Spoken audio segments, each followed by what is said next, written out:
hundaa ol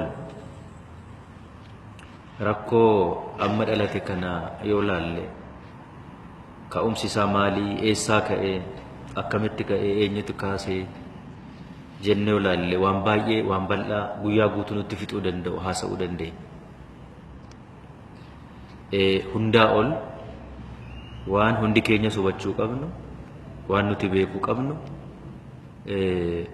ummanni keenya mufii qaba, mufii bal'aa qaba, komii guddaa qaba. Maaliif mufatee, maaliif komate jennee yoo laalle rakkoo irra ga'e irraa ka'e malee akkasumatti cal jedhee miti. Tokkoon tokkoon quuqama inni qabu, miidhaan inni qabu irraa ka'ee mufatee jira. Komii isaa immoo karaa adda addaatiin agarsiiseera. Karaa adda addaatiin agarsiisee jira. Komii ummataaf, mufii ummata keenyaaf badiin baay'een isaa nu bira jira. Badiin baay'een isaa mootummaa bira jira. Kana wal dhoksuu hin qabnu, wal haaluu illee hin qabnu. Dhugaa walitti himneetu iddootti karaa irraa kaa'anne karaatti wal deebisnee fala waliin kaa'uutu barbaachisaadha waan ta'eef. Waan lafa jiru, haqa lafa jiru walirraa dhoksuun nurra hin jiraatu waan ta'eef. Karaa baay'eedhaan ummata mufachiisnee jirra. Gaaffii isaa yeroodhaan deebisuu dhabuudhaan, ummata dhaggeeffachuu dhabuudhaan, komii isaaf yeroodhaan falalaachuu dhabuudhaan, waa hundaa ol haqa barbaade, haqa akka hin arganne taasifameera karaa baay'ee. Loogiin garaagaraa irratti raawwatamee jira. Dhimma kana walitti qabee komii qabu, mufii qabu karaa adda addaa ibsatee jira. Uummanni har'a karaa irratti ba'ee mootummaa abaaree karaa adda addaatiin waan mufii isaa itti ibsachuu malu ibsate dhaaf maqaa biraa laachuun nurra jiraata jedhee yaadu. Uummanni kun quufee miti yookiin waan uummata waa hin galleefi ta'e miti. Waan godhe hundaaf sababa gahaa qaba. Waan godhe kana hundaaf sababa gahaa dura kana ilaaluun, kana fudhachuun ofitti barbaachisaadha waan ta'eef.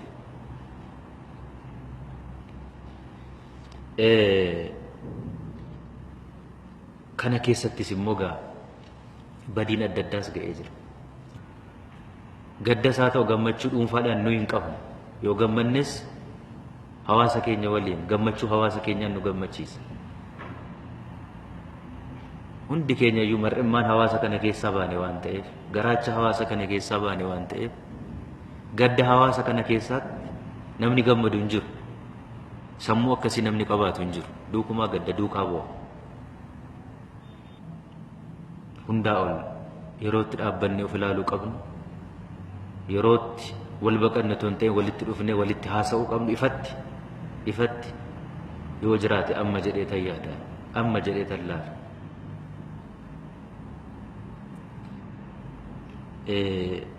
Maaliif rakkoo keessa jirra waan ta'eef, rakkoo keessa jirra waan ta'eef, rakkoo kanaaf immoo hunda keenyatu itti gaafatama. Dirqama seenaa qabu hundi keenya iyyuu. Garuu rakkoo yoo dhalate hunduu fala kaa'uu hin danda'u. Hawaasa keessaa namatu jira. Nama mul'ata qabu, nama waa arguu danda'u. Hundi rakkoodhaaf falalaachuu hin danda'u. Nama keessa namatu jira, nama rakkoo falalaachuu danda'u. Warri akkasii walitti dhufnee waliin mari'annee yeroo itti fala kaa'uu qabnudha yeroon kun. Yeroo tokkoon keenya tokko komannu gamaaf gamana dhaabbannee wal komannu ton ta'in hundaa ol anaaf amma walitti dhufnee rakkoo keenyaaf fala kaa'u. Rakkoon kan keenya eenyummoo rakkoo keenyaaf fala nuu kaa'uu hin danda'u. Rakkoo keenyaaf yoo nuyi fala kaawwanne malee fala iddoo biraadhaa rakkoo keenya fiduu hin dandeenye. Hin dandeenye. Fala kan barbaadu abbaa rakkate nama rakkina keessa jiru. Nama rakkinni sun dhukkubsedha kan fala barbaadachuu qabu. Namni rakkoo kana keessatti madaa'in hin dhukkubsatiin fala dhugaa madaa kana fayyisuu danda'u namaa fiduu hin danda'u nuu fiduu hin danda'u. Yoo rakkoo kana keessaa baana taane fala ofii fiduutu nurra jiraata. Fala ofii fiduudhaaf immoo waan fedhe haa qabaannu, waan fedhe haa yaannu, walitti isaa mufannu, wali isaa arrabsinu, wali isaa jibbinu, yaada adda addaa isaa qabaannu. Kanaaf yoo har'a teenyee waliin mari'annee waan garaatti qabnu har'aaf lafa keenyee garuu waan falanuu ta'uu danda'u, waan dukkana kana keessaa har'a nu baasuu danda'u waliin falan keenya yoo taane homaa gatiin qabu. Gatiin qabu. Nuuf gatiin qabu. Har'a kan nu baasu walitti baqachuu. Waan garaadhaa qabnu jaalalas haa ta'u jibba mana keenya kaawwanne waliif rakkoo kanaaf falli unu erga ta'e nu erga ta'e eessattuu baqachuu hin dandeenye walitti yoo baqanne malee. Homaa ani Oromoodhaaf eenyuyyuu fala fiduufi danda'a jedhee yaadu Oromootii alatti. Hayyuu Oromoo, beekaa Oromoo, nama ija waa arguu danda'u, nama bataan mirga ilaalee boru har'a toon ta'e boru arguu danda'u, boru ilaaluu danda'u. Namoonni akkasii walitti dhufee fala yoo kaa'u baate eenyuyyuu fala nuu fiduu hin danda'u. Kanaaf an akkuma jettan yeroo kamiyyuu caalaa warra as jirtan duwwaa miti Oromoon hundi walitti dhufne yeroo itti rakkoo keenya irratti mari'achuu qabnu har'a. Yeroon kana jedhu har'a waan tokko gubateedhaaf, har'a wanti tokko miidhameedhaaf, waan har'a gubate duwwaa ilaaluudhaan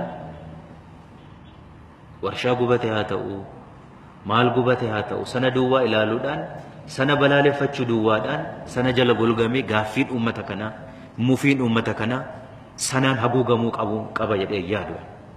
Gaaffiinsa ilaalamuu qaba. Maal mufate uummanni kun? Maal irratti komii qaba? Maaltu isa mufachiise? Mana isaa bahee karaa irratti bahee akka inni waa balaaleffatu, mufiisa karaa adda addaatiin akka inni ibsatu kan isa taasise maali? Gaaffii qaba uummanni kun. Gaaffiin kun waan biraadhaan haguugamuu hin qabu. Waan biraadhaan maqaan biraa fi wanti biraa itti moggaafamuu hin qabu. Mataa isaadhaan of danda'ee gaaffiin uummata kanaa deebii argachuu danda'utu irra jiraata. Deebii kanas yoo waliin taane irratti mari'anne tokko yoo taane waliin deebisuu dandeenya jedhee yaada. Tokko yoo taane yaadaan tokko yoo taane waliin deebisuu dandeenya jedhee yaada. Deebi'uutis irra jiraata. Hundi keenya har'a dana teenyee gamaaf gamana halkanii guyyaa kan laffaanu isinis hojii keessan dhiistanii baay'een keessan baadiyyaa keessatti hojjechaa akka turtan nan beeka. Hojii keessan dhiistanii maaliif? Quuqama saba kanaa waan qabdaniif. Rakkoon biraa boru saba kana irratti deebi'ee akka inni hin qaqqabne wanti isin raffisu isin hin raffisne waan jiruudhaaf, wanti isin hin boqochiisne waan jiruudhaaf baadiyyaa keessa naannoftanii waan humni keessaniif beekumsi keessan danda'e hundaa gumaacha kan turtan.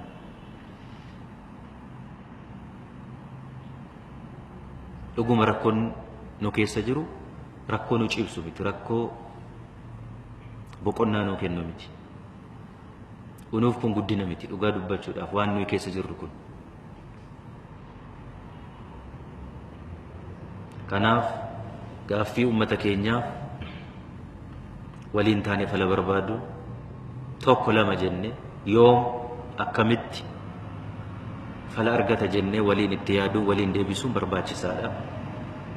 Rakkoo amma dhalateen akkuma jedhe golgamee maqaa biraa laatamuufiin hin qabu. Tokko. Inni lammaffaan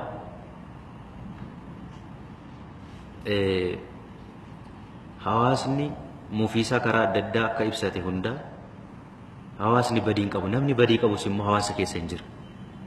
Namni badii qabus hawaasa keessa hin jira. wallaalaanis hawaasa keessa jiraachuun mala. Wantoonni amma naannoo keenya keessatti ta'an immoo wanti gadheen badaa ta'anis immoo jiru. Dhugaa dubbachuudha. Ifa walitti dubbachuun barbaachisaadha. Mormuu yoo ta'e, mufachuu yoo ta'e, naannoo Oromiyaa duwwaa miti bararra kan mufatee jiru, kan mormee jiru, kan qabeenya isaa ofirratti hin gubne ofirratti qabeenya isaa. Qabeenya ofirratti gubuun dhuguman falanuu ta'ee amma karaan nu baasu, karaan nu guddisu kanaa jennee yoo laalle annatti hin fakkaatu dhugaa dubbachuudha. Qabeenyi baay'een naannoo keenya keessatti gubate qabeenya keenya, qabeenya Oromooti. Buufataaleen fayyaa gubatan, manneen barnoota mandara keessa jiran gubatan, ambulaansonni gubatan, warshaaleen gubatanis, warshaalee Oromoo baay'eetu gubate dhugaa dubbachuudhaaf. Qonni midhaan maasaarra jiru baay'eetu gubate.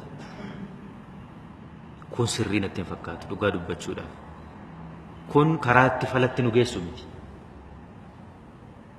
Inumaayyuu gaaffii uummata kanaa akka inni gadi xinnaatu amma walitti bahee namni hoteela wayii keessa galee dubartii wayii namni wayii biiraa gurguratu gadi fuudhee dhugu kun wannoo gaaffii saba kana gadi xinneessuudha jedhee ilaala dhugaa dubbachuudha. Gaaffii saba kana gadi xiqqeessu sabi ulfina qabu kun gaaffii inni sirnaan gaafate gadi xiqqeessanii akka waan mandara keessatti kashalabbee wayii hojjettuutti fakkeessanii sadarkaa kanatti gadi bu'uunsa gaarii miti. Waan hundi keenya balaaleffachuu qabnu jedhee tayyaadha. Badii akkasii kun sirrii miti nun baasu. Eenyuyyuu miidhamu nutu miidhama. Oromootu miidhama. Har'a yaala dhabanii buufanni fayyaa baay'een bakka gubatanitti, ambulaansonni baay'een bakka gubatanitti dubartiin ciniinsuun qabamte har'a kalees mandara keessatti rakkataa jirantu jiru. Dubartiin Oromoo nama biraa miti. Amma kana gooneetu Oromoof yaadnaan kana hojjechuudhaan Oromoof hin yaadnu. Ani kun fala ta'a jedhee hin yaadu dhaabbachuu qaba. Wallaalaa keenya gorfachuu danda'u nurra jiraata.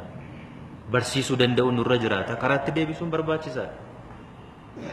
Sanarraa kaanee immoo gaaffii uummata keenyaa immoo sirnaan deebisuu danda'u nurra jiraata. Deebi'uu qaba waan ta'eedha. Hundi keenya yoo kanatti yaadne barbaachisaadha dheeyyaadha. Inni kan biraan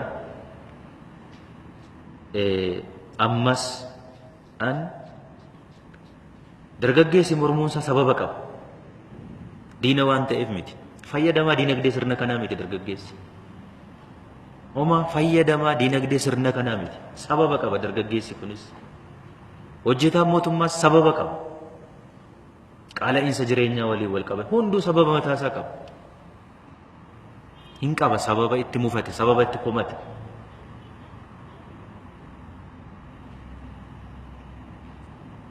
Isa mootummaan dhaabbatee ilaaluun fala kaa'uufiin akkuma jirutti ta'e wanti anaanis na yaaddessu, hunda keenya nu yaaddessu jira. Ammaan booda dhiigni kam Oromiyaa keessatti dachee Oromiyaa keessatti dhangala'uun qabu, lubbuun baduun qabu, dhaadannoo duwwaan ta'uun qabu kun yoo hundi keenya halkanii guyyaa irratti hojjenne malee